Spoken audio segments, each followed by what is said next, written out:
പിതാവിൻ്റെയും പുത്രൻ്റെയും പരിശുദ്ധാത്മാവിൻ്റെയും നാമത്തിൽ ആമേൻ. ഈശോയിൽ സ്നേഹം നിറഞ്ഞവരെ, വലിയ നോമ്പിലെ 24-ാം ദിവസമാണിന്ന്. നമ്മളിന്ന് നോമ്പിൻ്റെ പകുതി കാലത്തേക്ക് എത്തുന്നു. പാതി നോമ്പ് എന്ന് ഇത് സഭയിൽ അറിയപ്പെടുന്നു.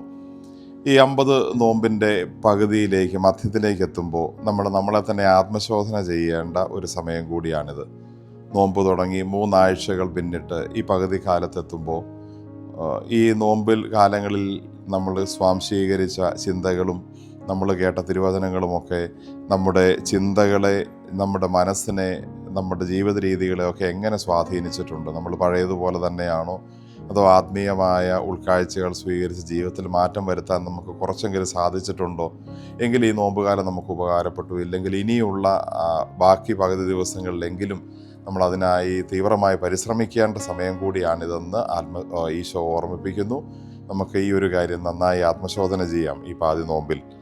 ഇന്ന് സുവിശേഷത്തിൽ വായിച്ച് ധ്യാനിക്കുന്ന വിശുദ്ധ മർക്കോസിൻ്റെ സുവിശേഷം 10-ാം അധ്യായം 46 മുതൽ 52 വരെ വാക്യങ്ങളിൽ വിവരിക്കുന്ന ഈശോ ബർത്തമീയൂസ് എന്നു പേരുള്ള ഒരു അന്ധയാചകനെ സുഖപ്പെടുത്തുന്ന സന്ദർഭമാണ്. ഈശോയും ശിഷ്യന്മാരും ജെറീക്കോയിലേക്ക് നടക്കുന്നതിനിടയിൽ ഒരാൾ വഴിയരികിൽ നിന്ന് ഉച്ചത്തിൽ വിളിച്ചു പറയുന്നു, കർത്താവേ, ദാവീദിൻ്റെ പുത്ര, എന്നിൽ കനിയണമേ. അവനൊരു അന്ധയാചകനാണ്.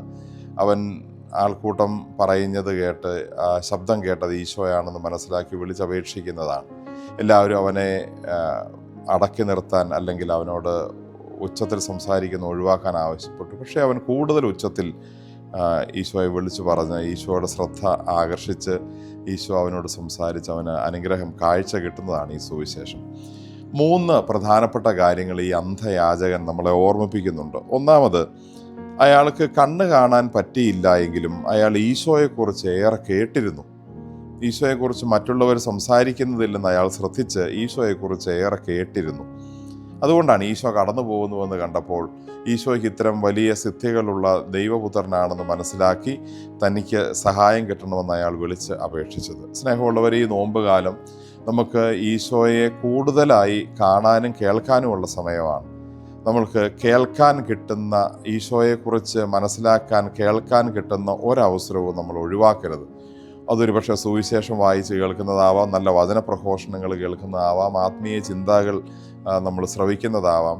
ഈശോയെ കേൾക്കാനുള്ള ഒരവസരവും നമ്മൾ ഒഴിവാക്കരുത്. പൗലോസ്ലീഹ പറയുന്നു, കേൾവി വിശ്വാസത്തിലേക്ക് നയിക്കും. നമ്മൾ കൂടുതൽ സമയവും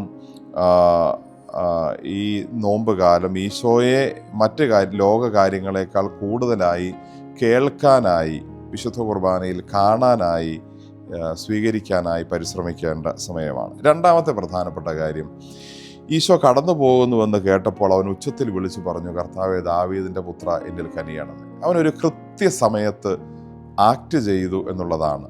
കറക്റ്റ് സമയത്ത് അവൻ പ്രവർത്തിച്ചു എന്നുള്ളതാണ്. ഈശോ കടന്നുപോയി കുറച്ച് കഴിഞ്ഞിട്ടല്ല, ഈശോ വരുന്നതിന് മുമ്പല്ല അവൻ അവിടെ ഇരുന്ന് ഉച്ചത്തിൽ വിളിച്ച് പറയാൻ തുടങ്ങിയത്. ഈശോ തൻ്റെ അടുത്തെത്തിയ കറക്റ്റ് സമയം അവൻ ചെയ്യേണ്ട കാര്യം ചെയ്തു. അവൻ ഈശോയെ ഉച്ചത്തിൽ വിളിച്ച് അപേക്ഷിച്ചു. സ്നേഹമുള്ളവരെ, ഈ നോമ്പുകാലം നമുക്ക് ആക്ട് ചെയ്യാനുള്ള സമയമാണ്. നമുക്ക് കൃത്യമായി പ്രവർത്തിക്കാനുള്ള സമയമാണ്. അത് ഇന്ന് ചെയ്യേണ്ട കാര്യം നാളത്തേന് മാറ്റിവെക്കാൻ പറ്റില്ല. ഈശോ 2 പുത്രന്മാരുടെ ഉപമ പറയുമ്പോൾ അതിൽ പിതാവ് ചെന്ന് മക്കളോട് പറയുന്നത് ഇങ്ങനെയാണല്ലോ, മകനെ, ഇന്ന് മുന്തിരിത്തോട്ടത്തിൽ പോയി ജോലി ചെയ്യുക.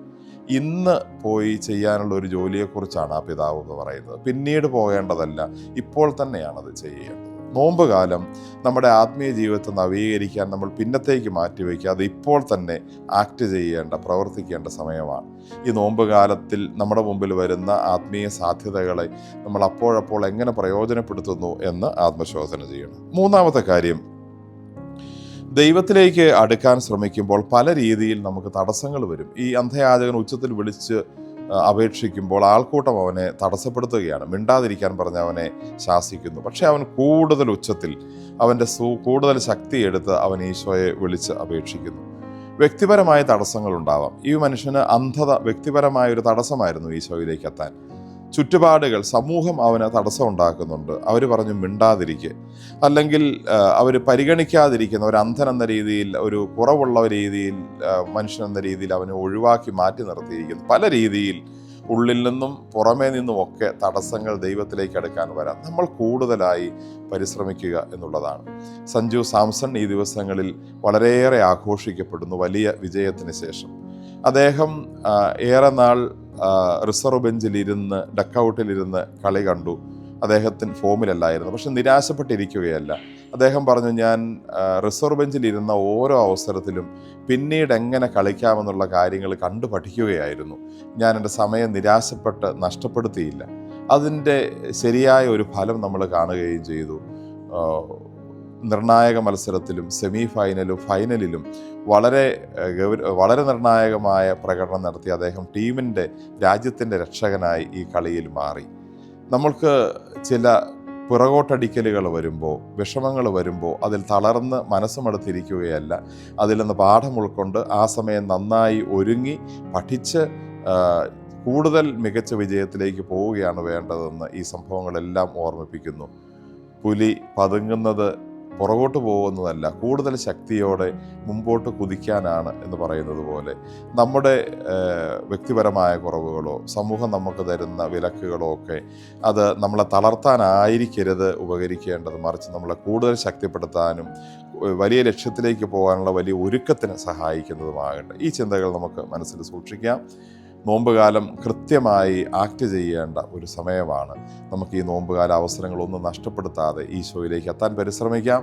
ദൈവം നമ്മളെ അനുഗ്രഹിക്കട്ടെ. ആമേൻ.